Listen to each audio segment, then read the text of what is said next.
Hi, Sister Palm. Let me start my video.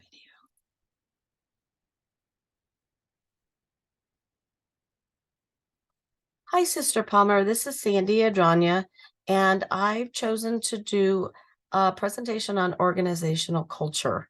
I thought this was just one of my favorite chapters, actually. I really like learning about the different ways that culture affects the organization that you work for, and the members, their feelings, their thoughts, their beliefs, the leadership, all of that goes into it. And I apologize ahead of time. I have actually been really sick, and I ended up in the hospital because I fell and broke 2 ribs. So this is not my best presentation, but I wanted to get done what I could. And I apologize ahead of time for my voice, or if I start coughing. So anyways, yeah, so that's where I'm going. I started with organizational culture. What is culture? Well, basically, culture is the collective mental programming of a people. It is the unique characteristics of a people. And that is from Organizational Behavior, our book that we've been studying in for our class. And it also is any group of people that share a common identity, and that it's understanding that they will create a culture based on how they see the world. So for example, I've had the opportunity to travel all over.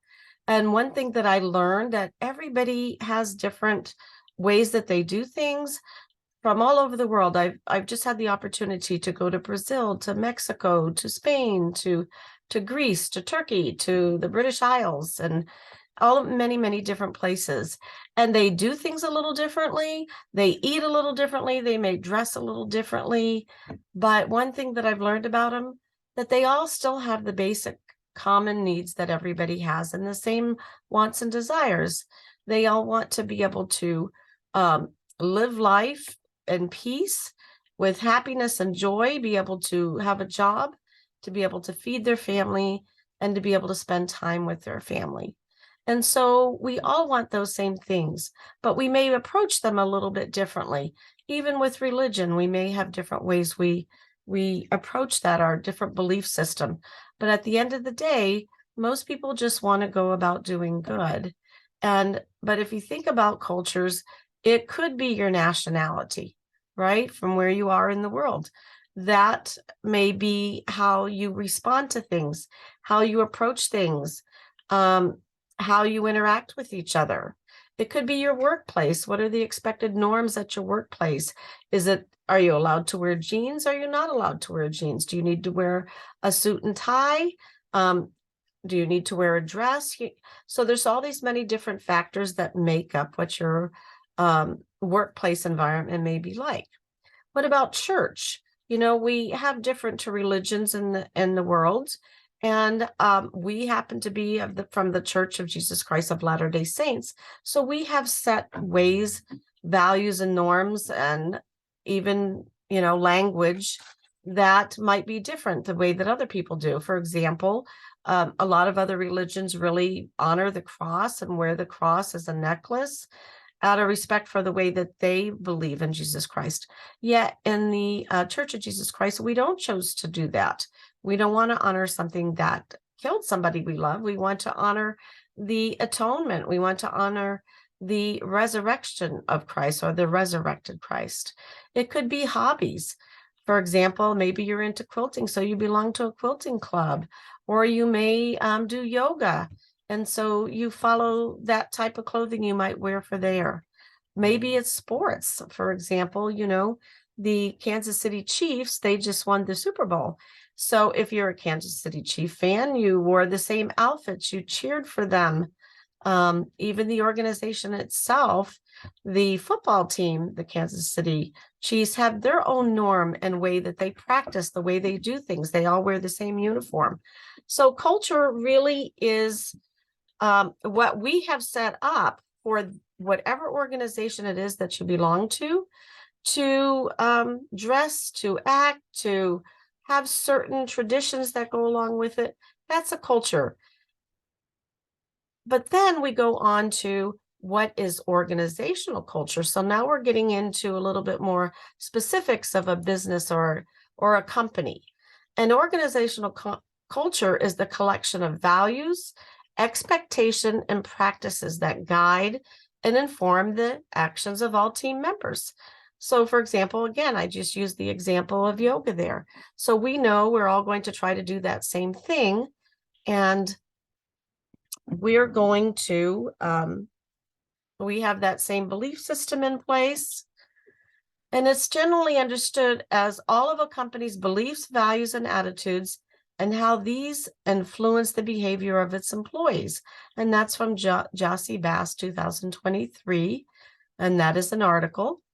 But organizational culture is something that when you go to work, it's something that the way that you're supposed to act, or how you interact with each other, or how you do your assignments, or how you collaborate. Organizational culture is taking a group of quite a group of diverse people and having them work together for the common good. So in other words, we all may be different, we may have different tasks in our jobs, but we're all united in purpose. Our job is to make the company look good, to increase productivity, to have joy and be able to use our creativity to help make a difference, to have an impact where we work and feel valued and respected in this work environment. So organizational culture is really important to the employees that work there, and also to the clients who are going to frequent them. I know I have my favorite type of organizations that I like working with, and that they stand out just because of the way that they are. For example, I know that when I go to Hobby Lobby, I'm going to be able to expect to get certain things there. I know the store is set up a certain way. I know the people are friendly. I know they have a lot of religious type products if I need them. And so I kind of, gotten used to expect that from them. So it's also a way that I can interact with that culture. Now, Edgar Schein, who is he is a leading organizational culture guru, I would call him. But it says Edgar Schein's organizational cultural triangle. And I'm sorry, I'm tongue twisting because I'm having a hard time talking. But he has an organizational culture triangle from his book that he wrote about organizational culture and leadership. And it is basically a triangle, and it details 3 layers of organizational cultures. They are of differing levels of importance in shaping the actual culture of an organization. And he wrote this book in 2004, but the first one is artifacts. Artifacts is everything that you can see about a culture. For example, and he uses an iceberg, which you can see off to the right. He has his inverted pyramid because those are the 3 things, but then we explain it with an iceberg. And he uses it in many other educational places are using this model as well to explain, honestly, how organizational cultures interact with each other and what they're really like. So Schein said that they are of different levels of importance in shaping the actual culture of an organization. So the first one, again, is artifacts. And these are things that are more 10% of a company. These are the things that you see on the outside, things that we can easily perceive, and it's visual. So it might have to do with food or flags or games or dances or music, language, holidays, arts and crafts, everything that's visual that we can actually see. That only makes up about 10% of a business culture, though. Now, if we go into below the iceberg where we can't see as much, all right, then we start getting into values, okay, or espoused values. And this is going to have to do with different things such as communications.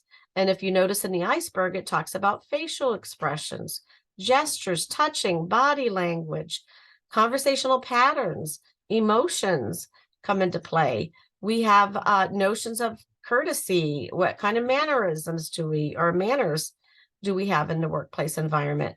What kind of leadership is going on? How cleanly, we're talking about cleanliness. We also are now dealing with concepts of ourself, time. We're thinking more about life's injustices or fairness or different things going on in our society. So we're starting to really contemplate and think about the things in the world and what's important to us or not. And then you get into the assumptions, all right? So that's underlying beliefs, and that has to do with our attitudes toward how we treat others, our expectations of others, how we feel about death, our approaches to religion, marriage, children, decision-making, problem solving. These are all beliefs on how we've been raised and what we've been exposed to and what our own personal cultures are like, having to do with our families, our communities, the church that we go to. And so all of that's going to affect this particular cultural model. And so he's just talking about all of these things are important, but everything below the iceberg actually makes a bigger difference in the environment and in the culture of the company. A simple explanation of organized culture is that from Jassy and Bass, it says perhaps the most straightforward definition of culture is that proposed by Deal and Kennedy from 1982, an article they did, who asserted that culture is the way we do things around here. So whether it's at work, whether it's at church, whether it's at home, whether it's on a sports team, whether it's in a nonprofit organization we belong to, whether it's in the military forces, the expectations are, this is the way we do things around here, good or bad, but that is a simple explanation of everything else I was trying to explain. So let's talk about benefits of a good culture, because obviously employees want to be happy, right? We want to have good, happy, hardworking employees that take ownership of their job and are able to make a difference and receive recognition and rewards for that difference. So let's just talk about some of the benefits of that. One is that it starts by just better recruitment and onboarding. So when you're hiring for a company, for example, when I used to hire for the company entertainment that I worked for, I wanted to look for somebody who was a really good fit. And we did that in different ways. There were different tests they had to take, different interviews that tested them on how they felt about things, how they would handle a certain situation. So we looked for a high-performing, highly confident, highly educated individual who had what we felt was the right fit for our organization and could represent not just the company well, but also the community well. That was a really big deal. And so it starts just by recruitment and then training them well, making sure they understand their tasks and jobs. When you have a good company that values their employees, you're going to have increased employee retention. When you allow them to talk and discuss and be creative, and they understand their tasks well, and they're able to express their views and ideas, they can interact with each other, then you're going to have an increased employee retention just because the atmosphere is more conducive to growth and to joy and to learning. You have more collaboration when you have respect for each other and in a good culture, when that is fostered, to collaborate and respect each other's opinions. There's elevated productivity when that comes about, when people can work together and they can express and they can work through things and they do feel valued and appreciated, then production goes up and you're able to meet your numbers. Job satisfaction, when there's perks and benefits and respect and good pay, then people are happier in their jobs. Employee development, giving them the opportunity to grow, to learn, to explore, and to advance. These are all important things that's part of a good culture and a good organizational culture. There's less stress for the employees, less stress for the company, less stress on the employees' families at home. So it's actually ends up being a win-win situation. And if you have a great environment, then you're going to have well-defined goals. Everybody's going to know what they're supposed to do and how to do it well. And that is from a list by Clevery from 2023. He gave an article and talked about some of the benefits of a good culture, a good organizational culture. So some different organizational cultures that stand out are companies that have visionary founders and leaders, such as you might think of Disneyland, the happiest place on earth, and Walt Disney. He obviously was a very inspired founder of Disney World, but he was also a leader with a vision who allowed his employees to create, to be imaginative, to think about the best and happiest place they could go to. And then he allowed them to create it. I'm not sure if you can see one of the companies up there, but anyways, Google voted as #1 company environment to work for. So you have these visionary, and there we go. Okay, it took a little while to get that going. But you talk about good leaders such as Apple, Google, Microsoft. Those were some of the top companies I came across that really had a great vision for their company, for their employees. They have great values as a company.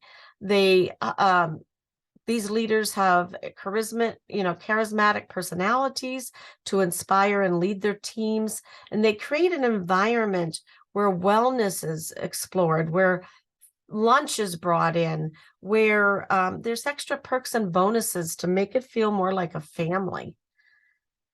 And then you get into the companies, and organizations that do well tend to have different values, but they're values that work for their company.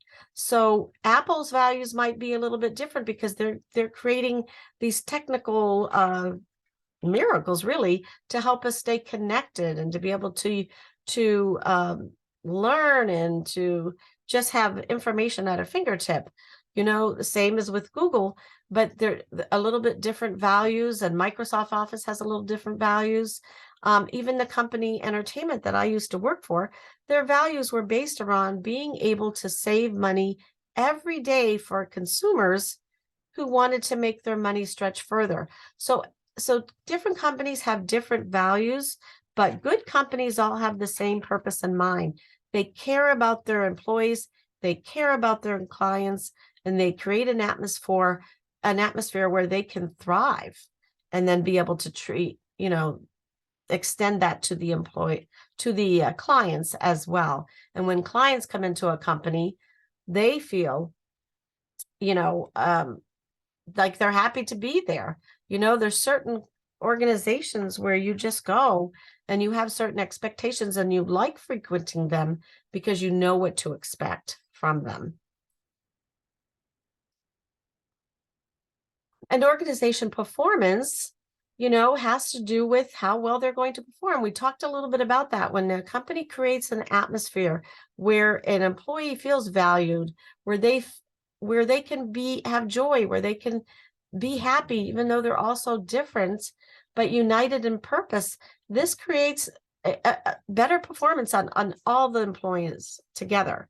Employees and clients fit well together. Again, like I was talking about before, a performance goes up when we can interact with each other in a dynamic way, and provide that great customer experience. Because employees that feel happy and are joyful and are respected and have a great culture, they have a strong sense of ownership. They're proactive. So, for example, when I worked with entertainment, we took pride in meeting our goals. We had a goal to raise millions of dollars for our communities by helping nonprofit organizations and schools raise money for the things that they needed, like a new playground for the school or new equipment for, a football team. And so people take ownership and they're proactive when they know they're making a difference and when they're being respected and rewarded for that work that they put in. Then there's complexity. All right. It's not so easy. There's a lot of different members, and so it can get a little complicated. And this is where you have to have a good leader who can actually shape all these different personalities, bring all these talents together, and get them working, even though they have different opinions and they come from different backgrounds and they have different beliefs. Culture is shaped by the organization and its members. There's strong emotions that are involved. So we have to take that into account too. A good leader needs to think about, people's emotions that day, what's got them upset, what makes them happy, what, could affect their emotions, which would in turn affect their job. Cultures have subcultures going on. So for example, where my husband works, he's a flight test engineer for the Department of Defense. And he works with the U.S. Navy and the U.S. Air Force. But you have the pilots that are flying the planes. You have the engineers that are testing all of the different programs that the pilots are flying. And then you also have the security crew that has to make sure that everything stays safe. You have the subcontractors like Raytheon or those type of organizations that are building the product the U.S. government is going to buy. And so they all work differently, but they are united in purpose because they have leadership and they have vision and they have focus. They have very set goals. And organizational cultures do not exist independently from its members. An organization does not have a culture by itself because it is made up of the people and the talent and the different skills and the different personalities and the different belief systems and the different emotions that they run with. That's what makes the culture. And a good leader is the one who can define and help guide that culture. So in summary, what is it? Organizational culture. I'm sorry. The shared values and norms of the members. Why? Because they want to attract qualified candidates. They encourage internal collaboration and work performance, improves loyalty and job satisfaction. And who puts these cultures together? The founders and the industries, the leaders and the different companies they create, and then use talented people to help meet those goals. I just want to thank you for listening to my presentation. I'm sorry it's not up to par where I would normally have it, but thank you so much for listening. And here is my citations, my bibliography citations on the back. Thank you.